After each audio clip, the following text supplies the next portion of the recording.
তো আজকে হচ্ছে জামাই ষষ্ঠী, তো তোমাদেরকে সবাইকে জানাই জামাই ষষ্ঠীর অনেক অনেক শুভেচ্ছা।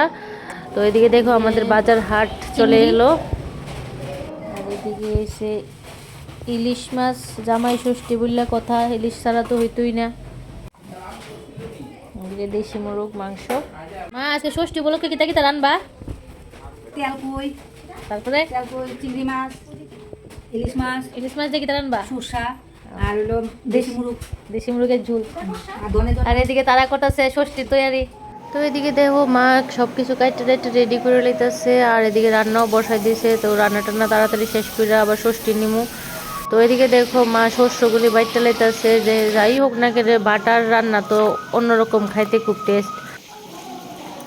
তো এদিকে বাটাটা শেষ হলে মা এদিকে টিফিন বক্সের মধ্যে ইলিশ মাছগুলি দিয়া সেরা, তারপর দেখো কাঁচা সরষার তেল, তারপর দিতেছে কাঁচা সরষার তেল। যত ঝাঁজ হইবে ততই মজা ইলিশ শস্য খাইতে।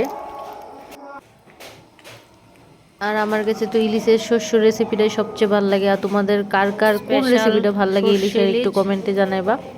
তো দেখো এদিকে মা টিফিন বক্সের মধ্যে কিছু কাঁচা লঙ্কা দিয়ে লিছে আরও ঝাঁঝালো করার জন্য। আর এদিকে সিদ্ধ হয়ে গেছে, আর এদিকে মা বসাই দিছে মাংসটা।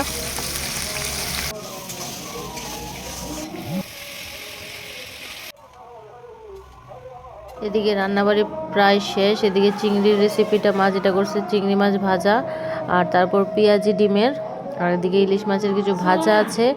আর এদিকে দেখো ইলিশ মাছ শস্যটা দারুণ হয়েছে খাইতে, দেখতেই পারতেছো। আমার তো মানে খুবই ভালো লাগছে। আর এদিকে মাংস হয়ে গেছে গা।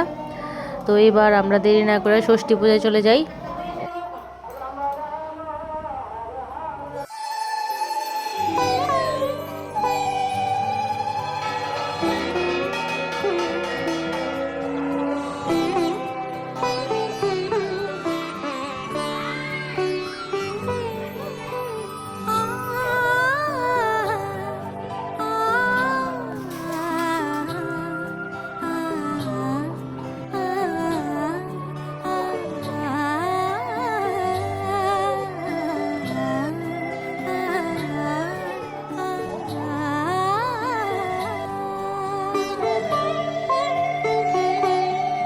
উৎসবের অঙ্গনে আজ সবার আমন্ত্রণ, উৎসবের অঙ্গনে আজ সবার আমন্ত্রণ, উৎসবের শোভালোকে আজ আলোকিত মন, উৎসবের শোভালোকে আজ আলোকিত মন, উৎসবের অঙ্গনে আজ সবার আমন্ত্রণ।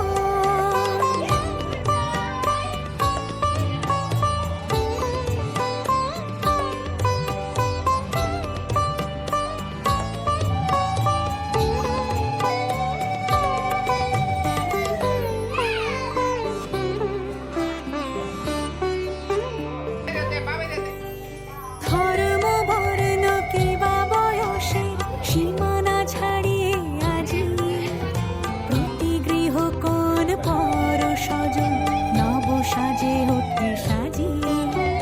ধর্ম বর্ণ কিবা বয়সে সীমানা ছাড়িয়ে আজি প্রতি গৃহ। এদিকে ষষ্ঠী দেওয়া প্রায় কমপ্লিট হয়ে যাওয়ার পর আমরা খেতে বসে গেলাম সবাই। তোমরা যদি ভিডিওটা ভালো লাগে অবশ্যই লাইক করবে। টাটা।